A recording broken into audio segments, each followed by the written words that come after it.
It's Naga maths 12th NCERT மேக்ஸில் 4th chapter determinants. இதில் exercise 4.1 first some பார்க்க போகிறோம். இப்போ நம்ம லாஸ்ட் சாப்டர் மேட்ரிக்ஸ் பார்த்தோம். மேட்ரிக்ஸுக்கும் இந்த டிட்டர்மினன்ட்ஸ்க்கும் ரொம்ப ஒன்றும் டிஃப்ரென்ஸ் கிடையாது. ரெண்டுமே வந்து ஒரே ஃபேமிலி தான், ஒரே மாதிரி தான் இருக்கும். நம்மளுக்கு சப்ஸ்டியூஷன் லைட்டாக நம்மளுக்கு அங்கங்கே ஒரு டிஃப்ரென்ஷியேஷன் இருக்கும். இதில் வந்து என்னது அட்ஜாயின் இன்வர்ஸ், இதுதான் ரொம்ப மெயினான கான்செப்ட்.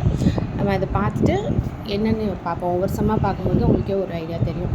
இப்போ ஃபஸ்ட்டு டிட்டர்மினன்ட்ஸுன்றப்பா நான் இதில் டிட்டர்மினன்ட் கண்டுபிடிக்கும்போது மேட்ரிக்ஸ் மல்டிப்ளிகேஷன்னா டைரக்ட் மல்டிப்ளிகேஷன் இப்படி செஞ்சிடலாம். இப்போ டிட்டர்மினன்ட்ஸுன்றப்பா இந்த ஆப்போசிட் நம்பர்ஸை வந்து மல்டிப்ளை பண்ணி நம்ம என்ன பண்ணுவோம், ஆட் பண்ணுவோம்.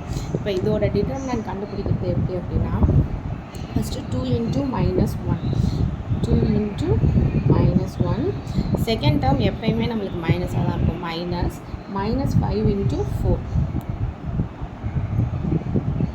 இந்த டிட்டர்மினன்ட் வந்து இதுதான் டிட்டர்மினன்ட் கண்டுபிடிக்கிறது. இந்த டிட்டர்மினன்ட் வேல்யூ வந்து நம்மளுக்கு லாஸ்ட் வரைக்குமே நம்ம செய்யணும். எவ்வளோ பெரிய சம்மாக இருந்தாலும் நம்ம டிட்டர்மினன்ட் கண்டுபிடிச்சி தான் அடுத்த ஸ்டெப் செய்கிற மாதிரி இருக்கும்.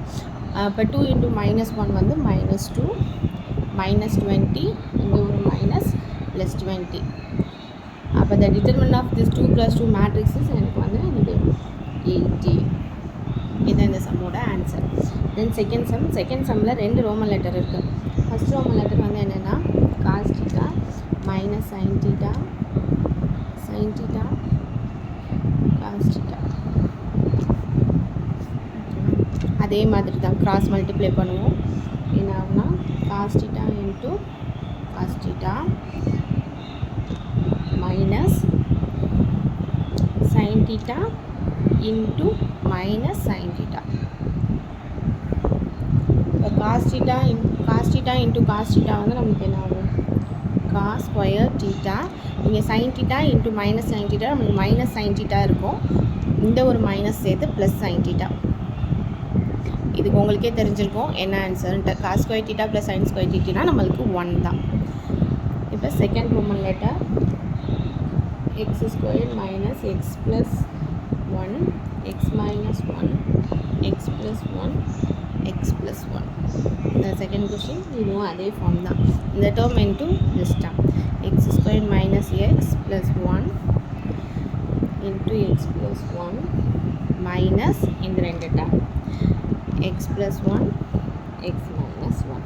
இப்போ இதெல்லாமே நம்ம டேரெக்டாக மல்டிப்ளை பண்ணிட வேண்டியதுதான். இப்போ என்ன ஆகும், இது x³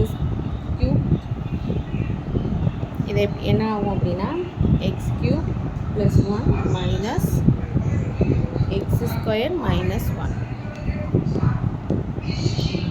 x³ + 1 இதை மைனஸ் நான் உள்ளே மல்டிப்ளை பண்ணிட்டேன்னா -x² + 1 equal to x³ - x² + 2 ஆகும். இதுதான் இந்த சம்மோட ஆன்சர். இதுதான் டிட்டர்மினன்ட்ஸ் 4.1 ஃபஸ்ட் எக்ஸசைஸில் ஃபஸ்ட்டு 2 டேர்ம்ஸ். இந்த சம் உங்களுக்கு புரிஞ்சிருக்கும்னு நினைக்கிறேன். என் வீடியோஸ் உங்களுக்கு பிடிச்சிருந்துச்சுன்னா லைக் பண்ணுங்கள், ஷேர் பண்ணுங்கள், சப்ஸ்கிரைப் பண்ணுங்கள். தேங்க்யூ, பாய்.